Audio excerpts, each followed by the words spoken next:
Hi, everybody. This is Silvio Canto in Dallas, Texas on Sunday, February the 24th, and welcome to our video commentary. Well, it was 23 years ago today, 1996, that the Cuban government shot down a civilian plane over the Florida Straits, killing 4 young men who were participating in a humanitarian mission. The mission was part of something called Brothers to the Rescue, in Spanish, Hermanos al Rescate, which is an organization out of Miami. And what they would do, they had a couple of aircrafts, and what they would do is they would fly over the Florida Straits looking for Cubans who were trying to get out of Cuba in a raft. And once they would identify the Cubans in the raft, they would notify the Coast Guard, and then the Coast Guard would try to save these people. In many cases, they were out of water, they were dehydrated in the middle of the ocean, going nowhere, and without the intervention of this group or the Coast Guard, they would simply die in the ocean, as has been the case with many Cubans trying to leave that way. So these young men were out there, they were looking for these people in a raft, and on this day 23 years ago, they were confronted by Cuban MiGs who approached them and told them to leave.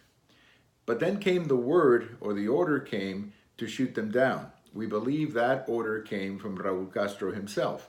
And they shot down the plane. They blew up the plane in the middle of nowhere. To my knowledge, the remains of the 4 young men were never found. Now, the 4 men who were in that plane were Armando Alejandre Jr., who was 45, Carlos Alberto Costa, who was 29, Mario Manuel de la Peña, who was 24, and Pablo Morales, who were 29. 3 of those were U.S. citizens, and the other one was a Cuban American in the United States. Now, the Clinton administration, of course, reacted quite strongly.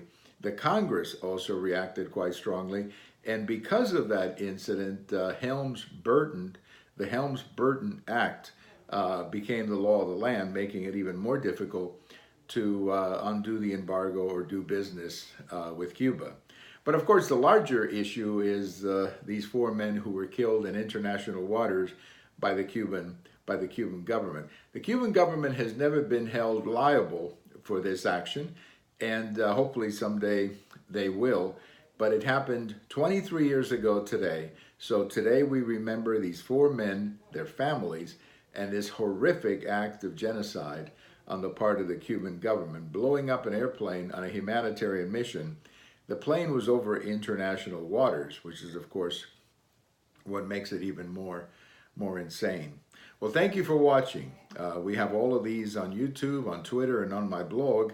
And let's remember those 4 men and their families today. If today is your birthday, thank you for watching and have a great day. Bye-bye.